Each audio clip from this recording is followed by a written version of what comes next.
Ahora, hermanos, vamos a recibir, a escuchar, a ver, ¿verdad? El video que les comenté al principio, ¿verdad?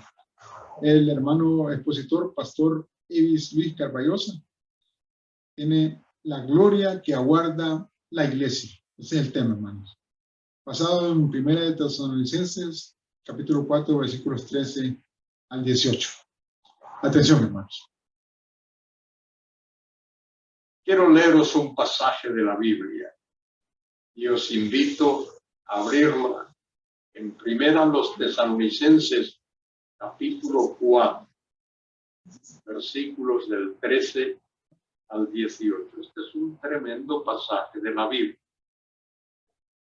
Tremendo pasaje de la Biblia. De verdad, a mí me conmueve cada vez que lo leo. 1 Tesalonicenses 4, leo del 13 al 18, y eso es un párrafo. Si quieres estudiar la Biblia, hazla en la forma de párrafos, cada párrafo.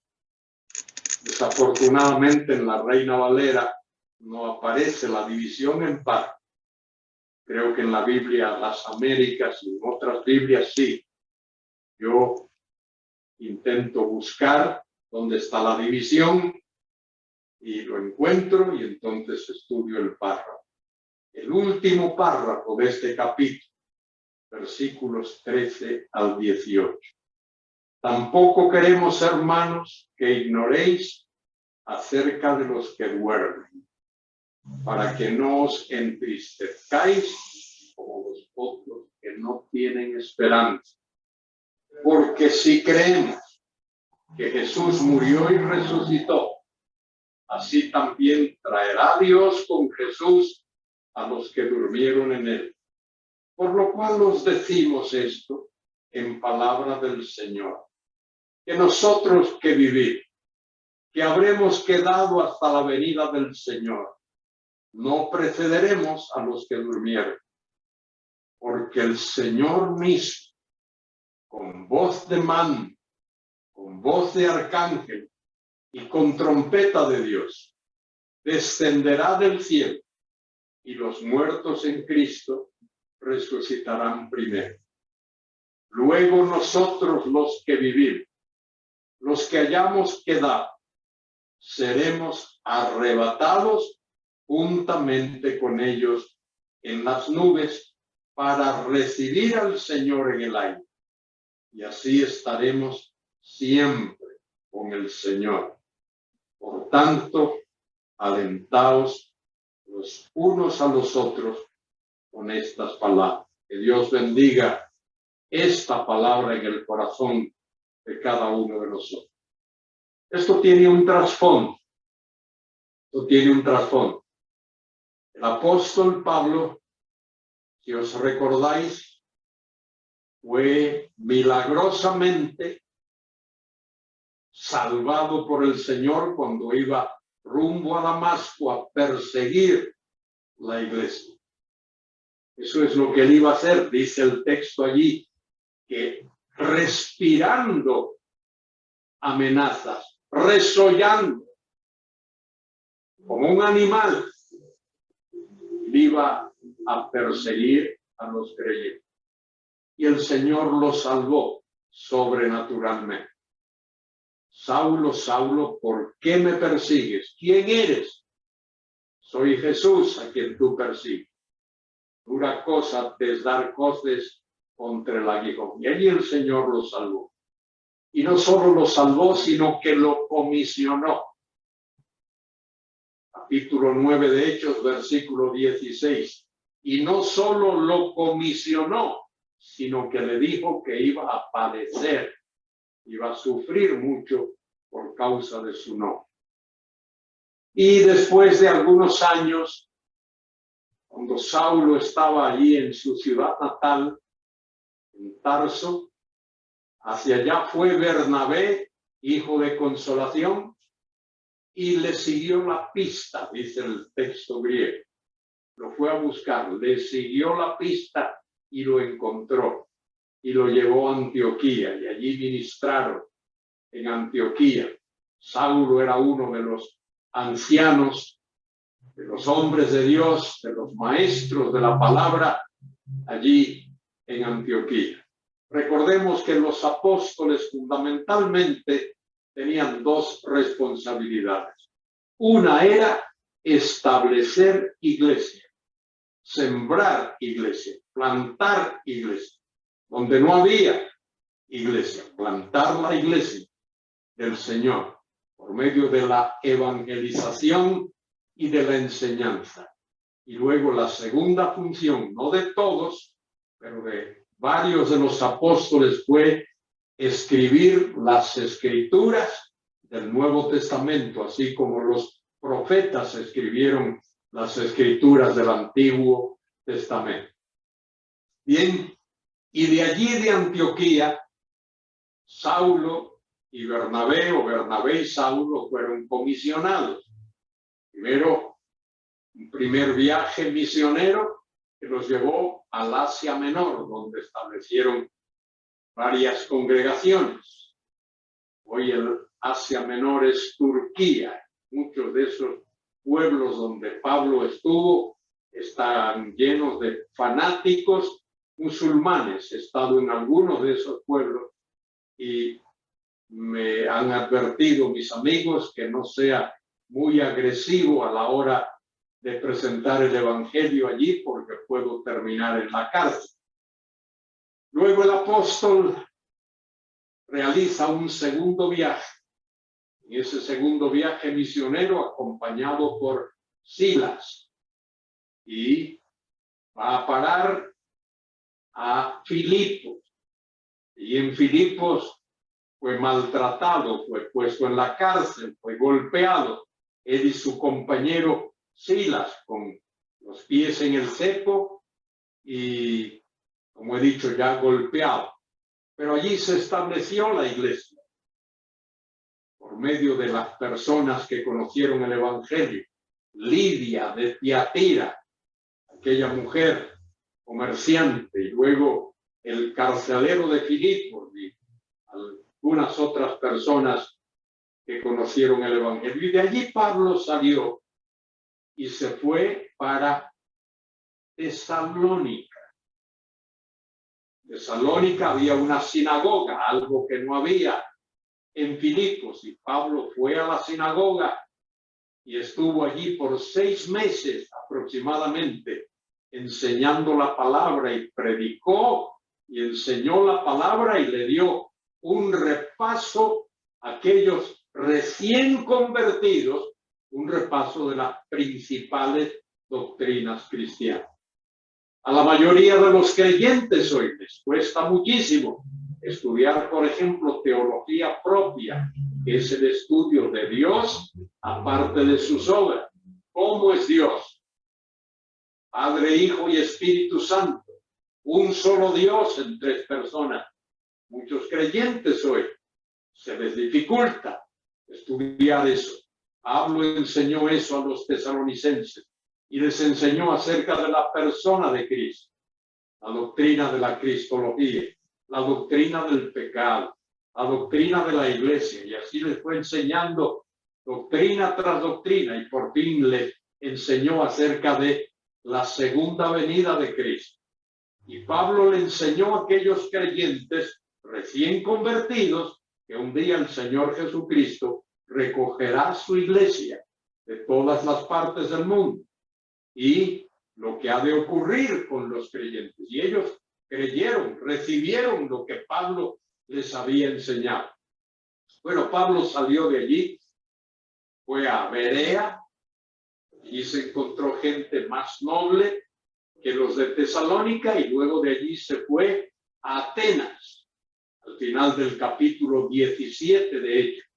Y cuando Pablo está en Atenas, o quizá cuando salió de Atenas se fue a Corinto, quizá cuando se va a Corinto, recibe la noticia de que los hermanos de Tesalónica están pasando una gran prueba, tiempo de persecución, y que muchos de ellos están siendo asesinados prácticamente por los enemigos del Evangelio. Y los creyentes de Tesalónica están muy preocupados y le preguntan a Pablo: ¿cómo es esto, Pablo? Tú nos dijiste que Cristo vendría otra vez y nos llevaría a su presencia, nos recogería. Pablo, ¿qué va a pasar con nuestros hermanos, esos que creyeron en Jesucristo, que fueron salvos y ahora no están con nosotros, fueron asesinados? ¿Cuál va a ser el futuro de ellos? Y Pablo escribe la primera epístola a los tesalonicenses para contestar esa pregunta tan importante de aquellos hermanos allí. ¿Qué va a pasar con esos creyentes que físicamente ya no están en la tierra? Sus almas, sus espíritus, su ser espiritual está en la presencia del Señor. ¿Y qué va a pasar con ellos cuando el Señor Jesucristo venga? Bueno, Pablo escribe esta carta para contestar esa pregunta. Y este párrafo que he leído es importantísimo para entender eso que va a ocurrir a creyentes que han partido. Algunos de ellos, familiares nuestros, se convirtieron y han partido. Otros amigos, personas que hemos conocido. Bueno, eso mismo estaba en la mente de los tesalonicenses. ¿Qué va a pasar? Y por eso Pablo escribe aquí esto. Miren lo que Pablo dice. Tampoco queremos, hermanos, que ignoréis. La gente cree que los creyentes somos un grupo de ignorantes. Sabemos nada. El verbo ese saber, conocer, Pablo lo usa muchas veces. Saben. Y Pablo le dice a estos hermanos: tampoco queremos, hermanos, que ignoréis acerca de los que duermen. Los que duermen se refiere a cristianos que han partido a la eternidad. Sus cuerpos están en el sepulcro. Su ser espiritual, su persona espiritual está en la presencia del Señor.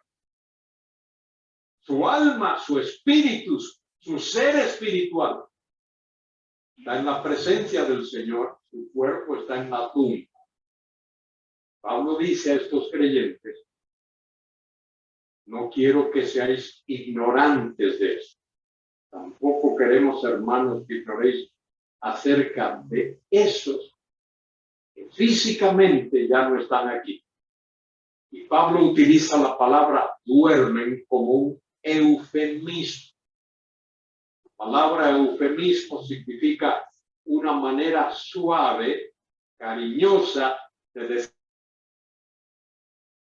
chocante. Decir fulano durmió, más suave que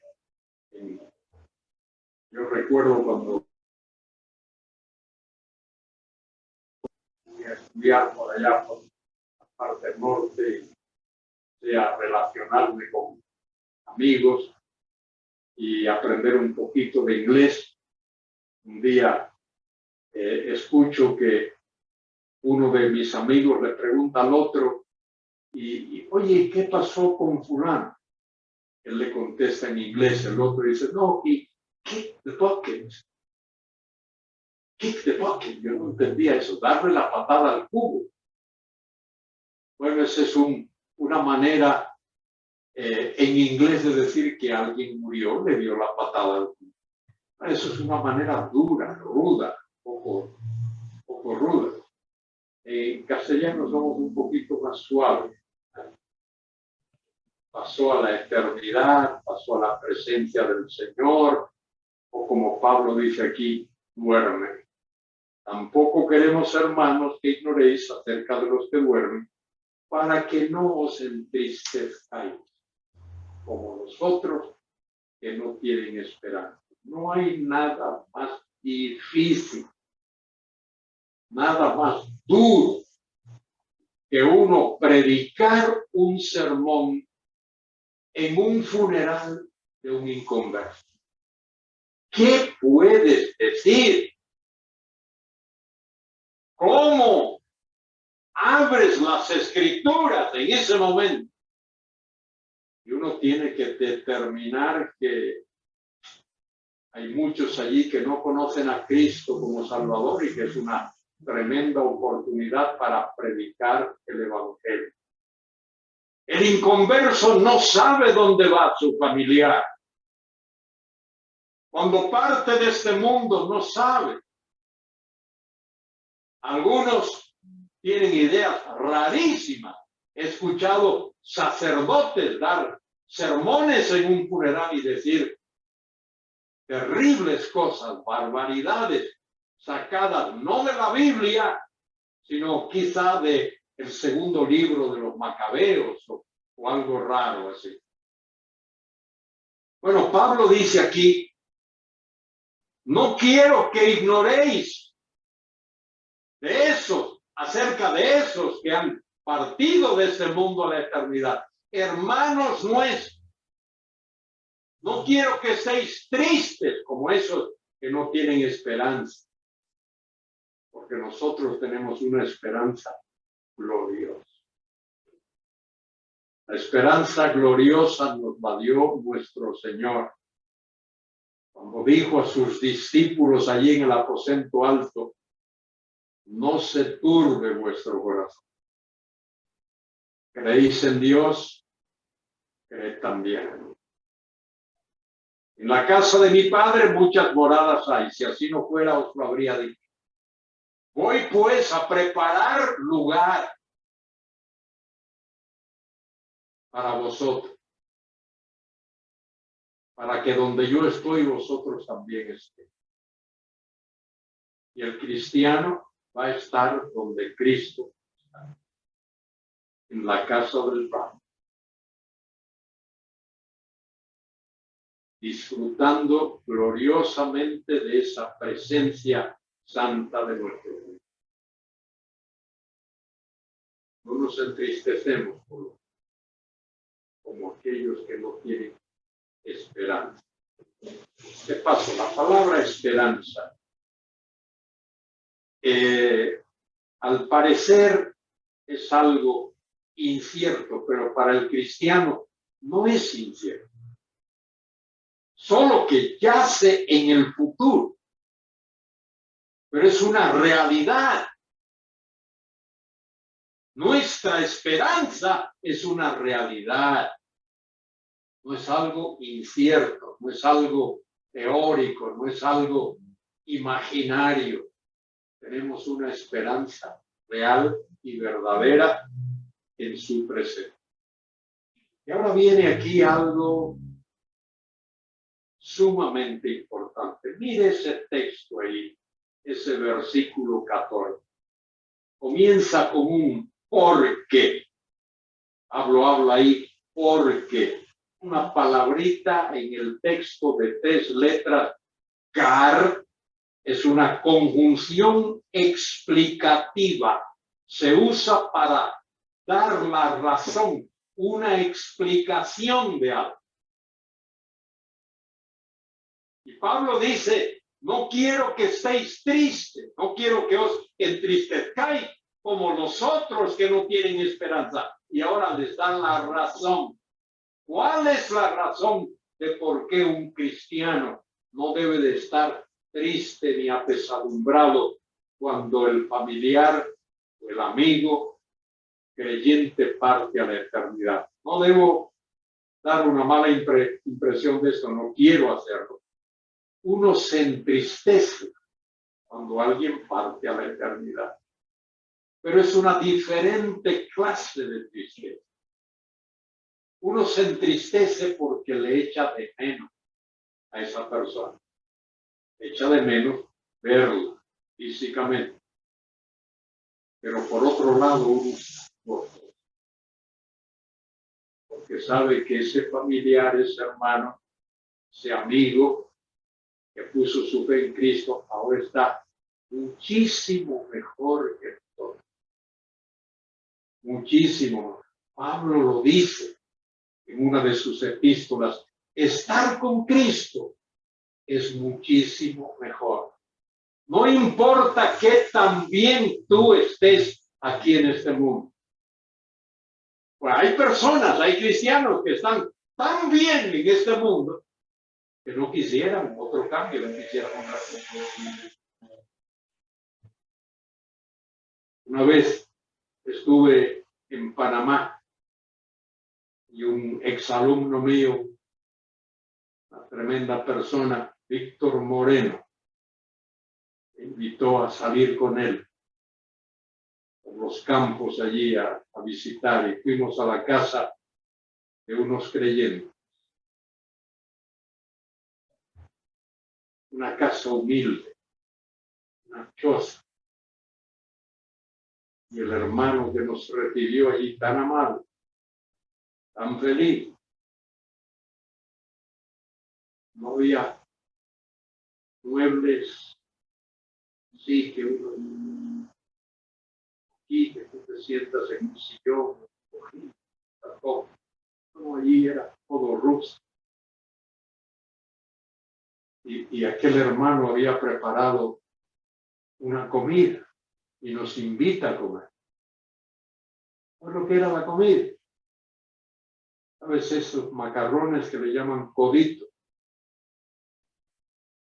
Hervido. No había una zanahoria, un trozo de zanahoria. No había patata, no había cebolla, no había perejil, no había ajo, no había puré de tomate, no había nada de eso con lo que uno condimenta un caldo. Eso era lo que el hermano tenía. Eso fue lo que nos ofreció. Con mucho gozo, con mucha alegría, vengan a la mesa. Eso fue lo que comimos. Plato de eso. Eso, lo que fuese. Ese caldo, o lo que sea. Pero ¿sabes una cosa? Por eso dimos gracias a Dios. Y una vez que dimos gracias a Dios, eso lo comimos con gusto y con gozo. No había otra cosa. No había ni un trozo de pan para mojar. Nada. No había una arepa. No había una pupusa.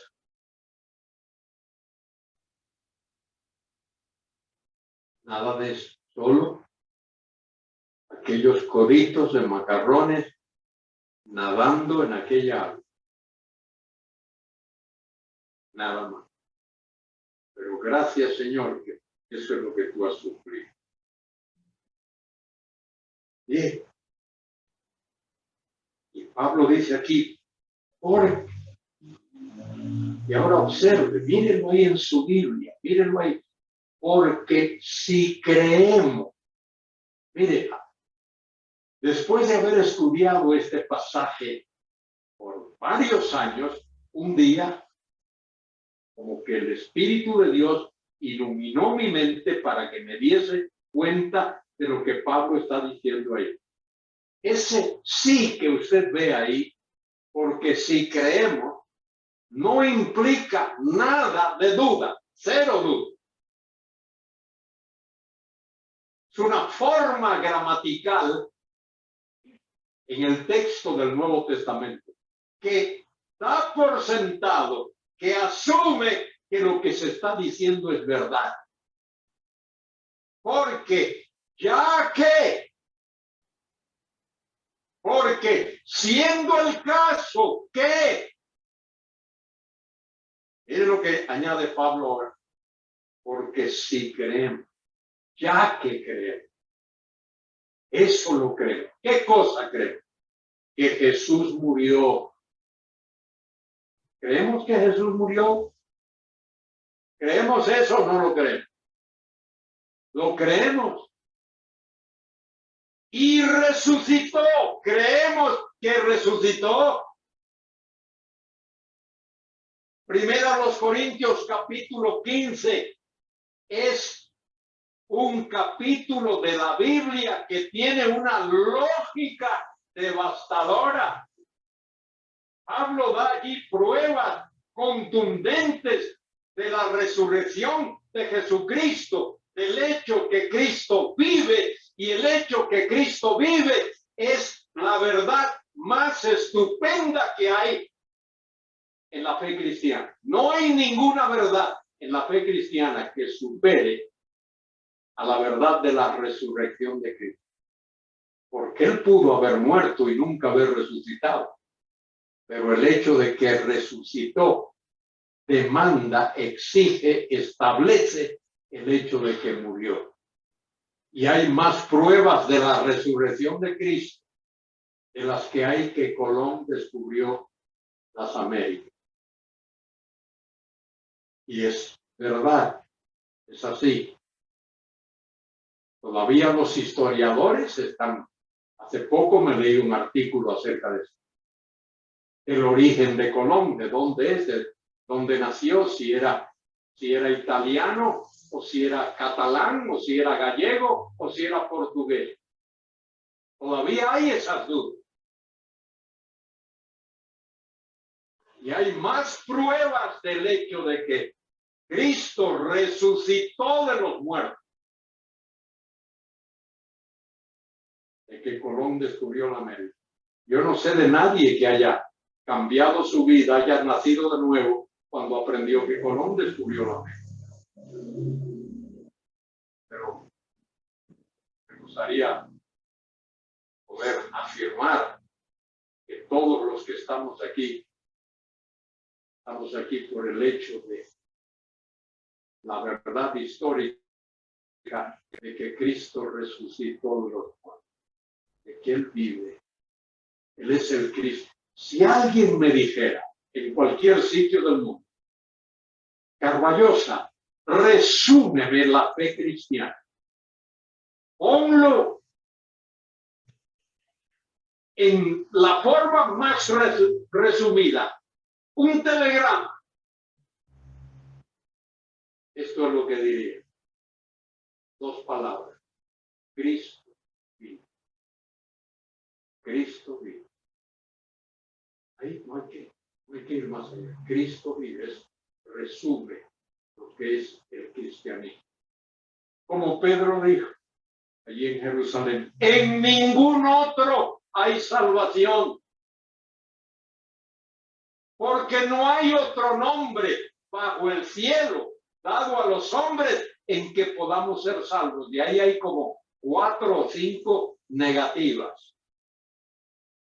En ningún otro, no hay nadie, en ningún otro hay salvación, porque no hay otro nombre debajo del cielo ni en ningún otro sitio dado a los hombres por medio del cual podamos ser salvos. Solo Cristo salva, y Él puede hacerlo porque Él venció la muerte con poder. Venció la muerte con poder. La muerte no pudo enseñorearse de Él. Dios no puede permanecer muerto en un sepulcro. No dejarás mi alma, mi ser, mi persona en el Hades, ni permitirás que tu santo vea corrupción. Hechos 2:27. Cristo vive. Y eso es lo que Pablo les está diciendo aquí a estos hermanos.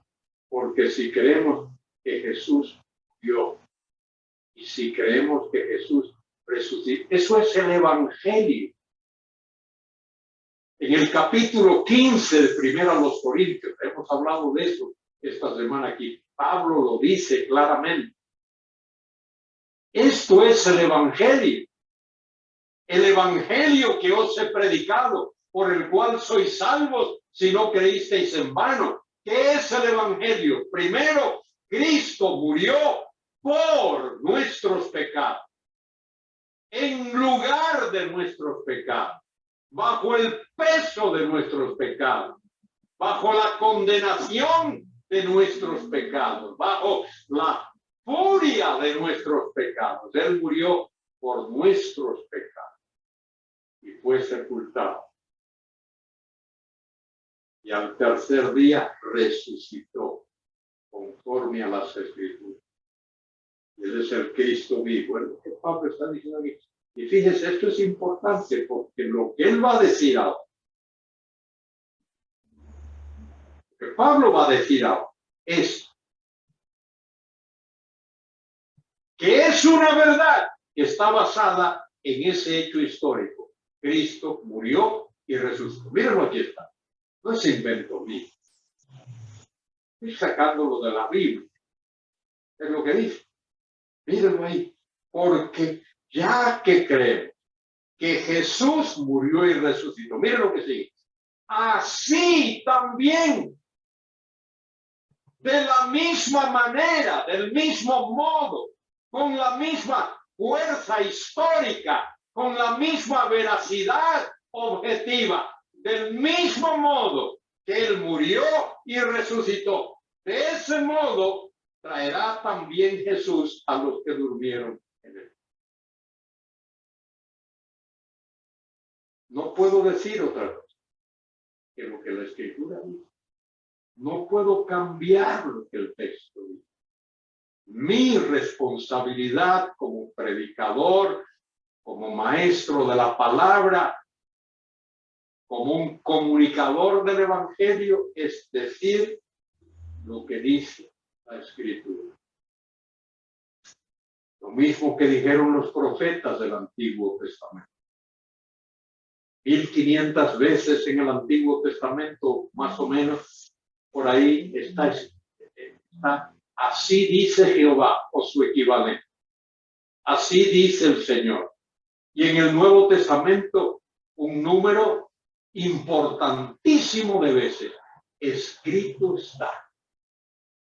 ¿Qué graptai? Cuando dice la Escritura, ¿qué graptai? Tiempo perfecto, voz pasiva del verbo escribir, grapo.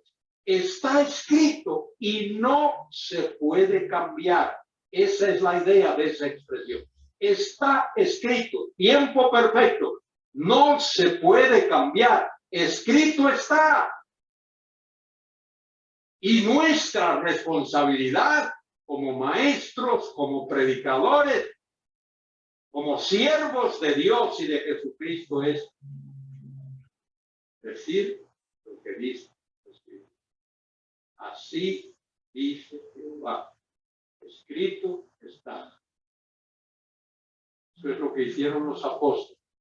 Eso fue lo que hizo Pedro el día de Pentecostés. El sermón más maravilloso registrado en la Biblia, aparte del sermón del monte, fue ese que Pedro predicó el día de Pentecostés. Miren otra vez. Porque ya que creemos que Jesús murió y resucitó, muerte y resurrección, así mismo, así también, con esa misma veracidad histórica, objetiva, la misma que tiene la muerte y la resurrección de Cristo, así también traerá Dios con Jesús a los que durmieron en él. ¿Qué esperanza? Es la esperanza de la gloria que nos aguarda. Gloria que nos espera, la que Cristo prometió. Hoy pues a preparar lugar para vosotros, y si me fuere yo os preparar el lugar, vengo otra vez. Ercomai, ahí es un tiempo presente, pero con idea de futuro. Vengo otra vez y os tomaré a mí mismo para que donde yo estoy, vosotros también. Y ahora observe, todavía aquí hay algo importantísimo, versículo 15. Por lo cual os decimos esto, dice en la Reina Valera, en palabra del Señor. El en ese, mejor traducido sería por. La conjunción o la preposición en, significa en el texto a veces con, a veces en y muchas veces por. Yo creo que aquí significa por. Os decimos esto por palabra del Señor. Creo que lo que Pablo está diciendo es, esto que estoy escribiendo aquí, esto me lo dijo el Señor. Como cuando habla de la mesa, del partimiento del pan. Pablo dice que lo que él está diciendo allí, relacionado con la mesa del Señor, el Señor Jesucristo mismo se lo enseñó. Y en el capítulo 15, cuando habla de la resurrección, ese tema, esa verdad teológica, bíblica de la resurrección, eso le fue enseñado a Pablo por el Señor. Porque como bien sabéis, él no era de los 12 apóstoles. Y el Señor le enseñó a Pablo muchas cosas. Para eso lo arrebató una vez hasta el tercer cielo. Pablo dice, donde oyó y recibió cosas que no le era permitido decir, cosas que el Señor le enseñó a él. Bueno, Pablo dice aquí, por lo cual os decimos esto, por palabra del Señor, que nosotros que vivimos, que habremos quedado hasta la venida del Señor. Pablo esperaba estar vivo cuando Cristo viniese a recoger a su iglesia. ¿Os decimos esto? Por palabra del Señor, nosotros que vivimos, que habremos quedado hasta la venida del Señor. No precederemos a los que durmieron. Los que durmieron son aquellos creyentes que han perdido su vida, que han muerto. Allí en Tesalónica, asesinados por los perseguidores de la fe cristiana. Y en otras partes del mundo, muertos por otras causas, por accidente o por lo que sea. Dice Pablo, no los precederemos. Y nos dice por qué. Otra vez, versículo 16, un porque explicativo, God, porque el Señor mismo, mire ahí, el Señor mismo, enfático, esa expresión es enfática, queriendo decir el Señor mismo y ningún otro. Él personalmente, él y ningún otro. No será el ángel Gabriel, ni el arcángel Miguel, ni ningún profeta, ni Elías, ni Moisés, ni ningún otro. Es el Señor mismo, el Señor personalmente, él y no otro. Es el énfasis ahí, porque el Señor mismo, voz de mando, voz de arcángel y con trompeta de Dios, descenderá del cielo y los muertos en Cristo resucitarán primero. Y personalmente creo, tengo la convicción de que cuando dice ahí los muertos en Cristo, se refiere a aquellos que han muerto habiendo creído en Cristo, habiendo puesto su fe en Cristo. Creo que tiene que ver con la iglesia, esa que el Señor, según Mateo 16, 16 al 18, él dijo, sobre esta roca edificaré tiempo futuro. Por eso, mire, la hermenéutica, que es la interpretación de la Biblia, la hermenéutica tiene que ser gramatical, tiene que ser histórica, tiene que ser contextual y tiene que estar basada también en la función que las palabras realizan en el sitio donde se ve. Cuando interpretamos un pasaje, tenemos que verlo desde su punto de vista histórico. ¿Dónde, cómo, cuándo y quién dijo eso? Tenemos que verlo desde su punto de vista gramatical. ¿Cómo se explica esto gramaticalmente y tiene que verse en el sitio, en el lugar concreto donde se usa. Porque las palabras adquieren su significado óptimo en el sitio, en el lugar donde se usa. Y también qué función realiza la palabra esa. Ahí las palabras cambian de significado dependiendo del sitio donde se usa, lugar donde se use. La palabra salvar, mire, la palabra salvar, el verbo souso, que es salvar, nosotros lo entendemos salvar para la gloria, para el cielo, salvar. Cree en el Señor Jesucristo y serás salvo, le dijeron Pablo y Silas al carcelero de Filipo. Pero ¿sabes una cosa?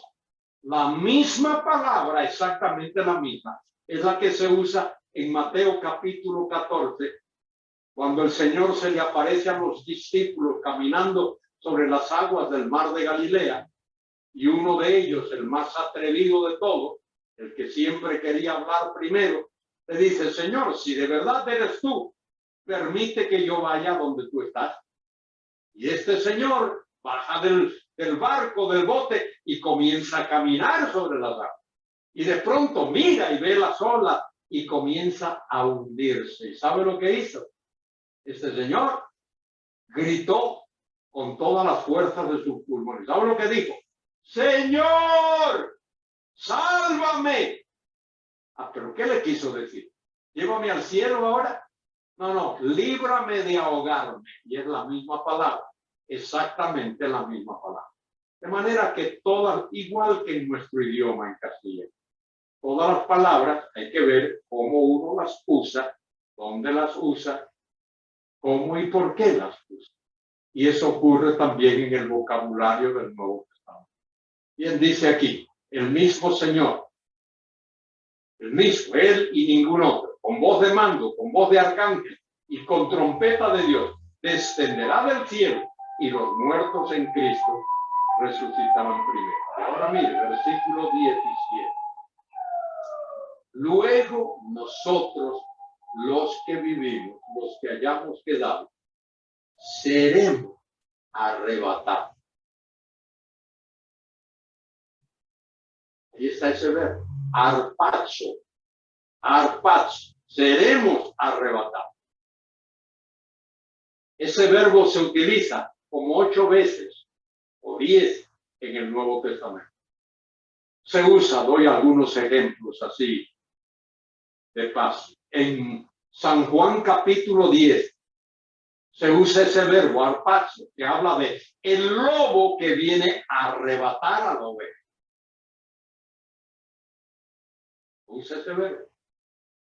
Ese mismo verbo se usa para hablar de lo que pasó con Esteban cuando fue apedreado. Fue arrebatado para ser apedreado por el pueblo judío que no quería saber del sermón que Esteban había predicado. La misma palabra, el mismo verbo se utiliza cuando habla de Felipe, que después de haber evangelizado al eunuco etíope, fue arrebatado y fue llevado a otro sitio. El mismo verbo. Y aquí, muy importante, otra vez, la gramática es importante. Dice, seremos arrebatados. El modo de ese verbo, ¿en qué modo está usado? El modo indicativo. El modo indicativo generalmente casi siempre habla de una realidad. Cuando se quiere expresar una realidad, algo real, se expresa en el modo indicativo.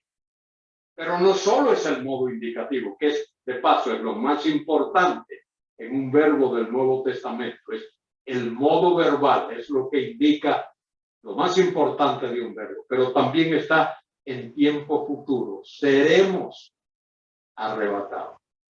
Lo dice Pablo. Yo, mire, si no creo en el rapto, pues ese versículo tendría que omitirlo de mi vida. Sencillamente tendría que omitirlo. Y eso no podría hacerlo.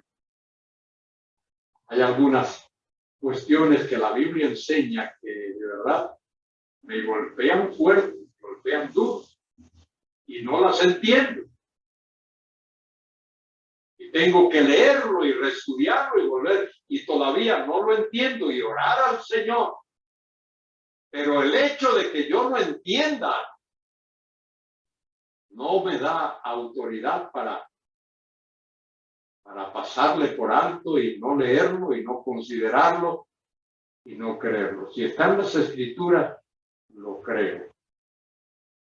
Pablo escribió a Timoteo y le dijo, toda la Escritura es theopneustos, soplada por Dios.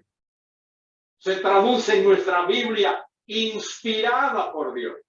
Pero lo que Pablo quiere decir cuando dice ahí, toda la Escritura es theopneustos, quiere decir que procede de Dios, que su fuente de procedencia, su origen es Dios. Todo lo que dice la Escritura. Toda la Escritura es inspirada por Dios y es útil para enseñar, para redarguir, para corregir, para instruir en justicia, para que el hombre de Dios sea maduro, enteramente preparado para toda buena obra. Y tenemos que creer todo lo que la Biblia dice.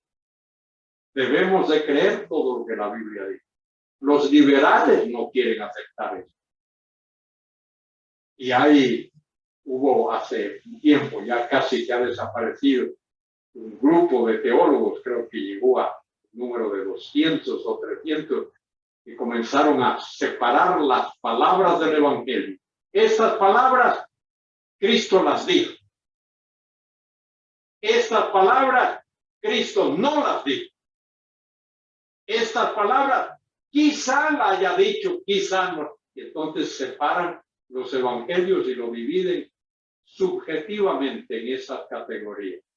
Yo creo que un creyente y el evangélico que de verdad comprende la teología debe de creer, aceptar todo lo que la Biblia dice, todo lo que está escrito, la sagrafía, toda la escritura,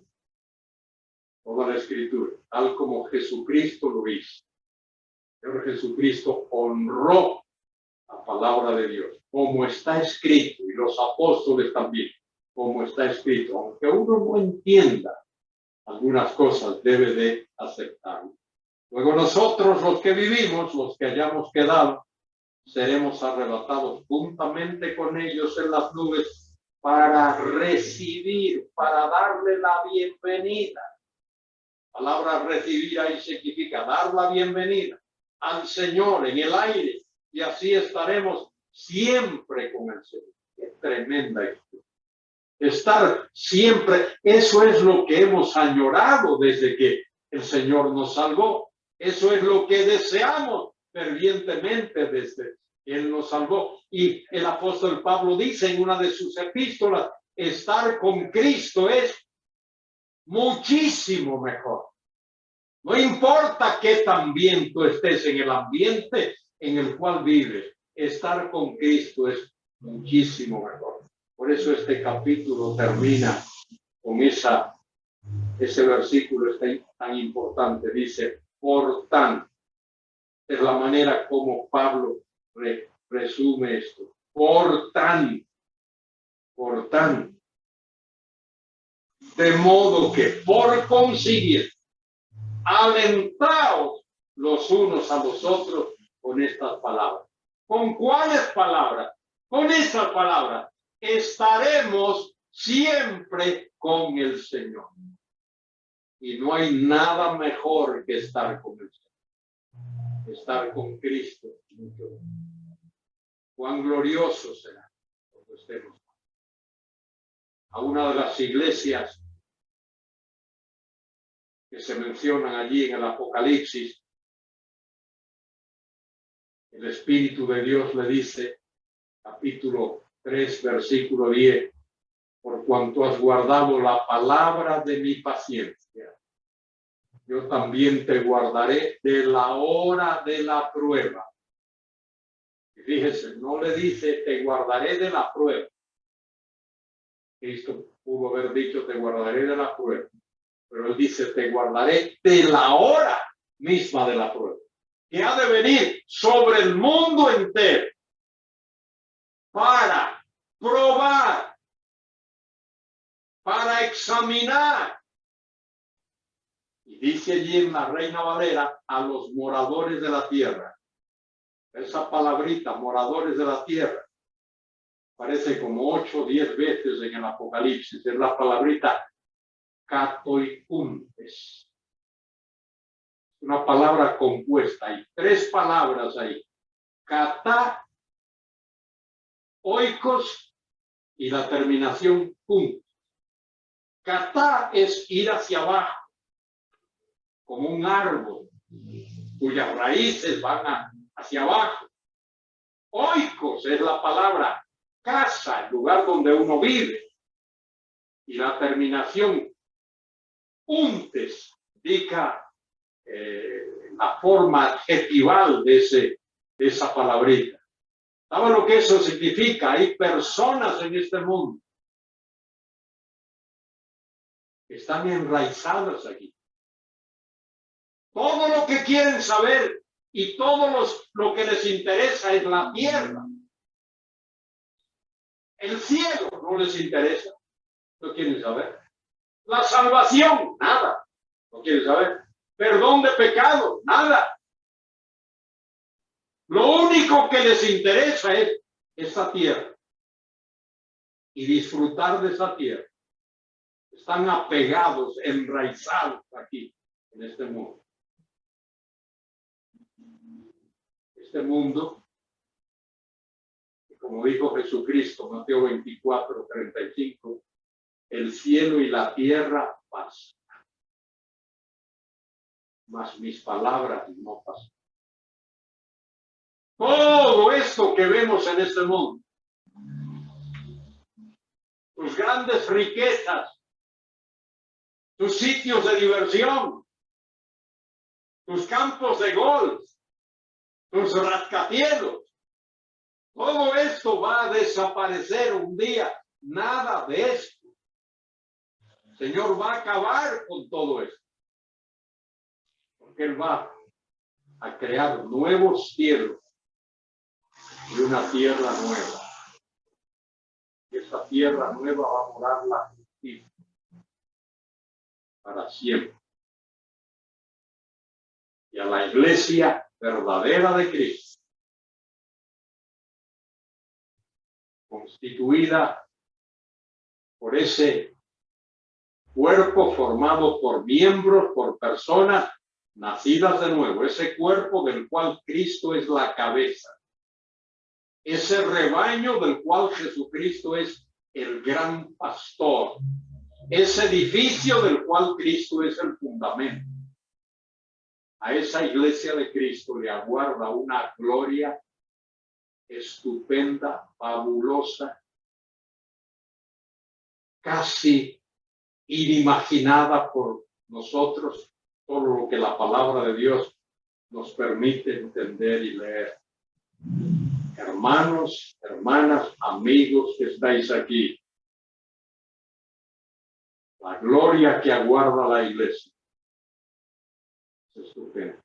Si tú no conoces a Cristo como tu Salvador, Dios te ha traído aquí, no estás aquí por casualidad, no es obra del azar que estás aquí, no estás aquí por accidente.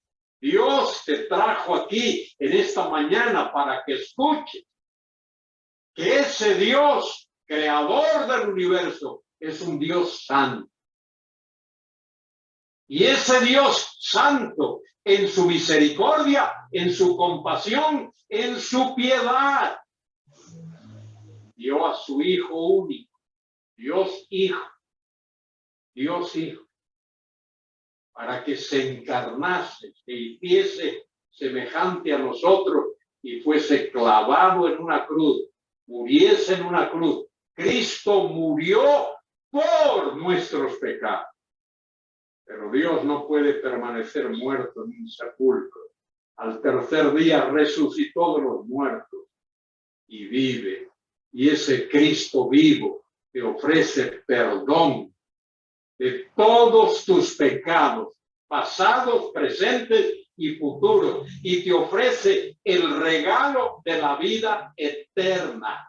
El que cree en mí tiene vida eterna. De cierto os digo que el que oye mi palabra y crea al que me envió, tiene vida eterna y no vendrá condenación, mas ha pasado de muerte a vida. Y si tú pones tu fe en Cristo, ahí mismo, tú vienes a formar parte de ese cuerpo de Cristo que es su iglesia. Si lo haces, tú has de disfrutar también, participar, gozarte de esa gloria que aguarda la iglesia que el Señor Jesucristo redimió por su sangre. Quiera Dios que lo haga. Para mí, otra vez, es un honor haber compartido con vosotros. Henry, gracias, querido hermano. Te amo.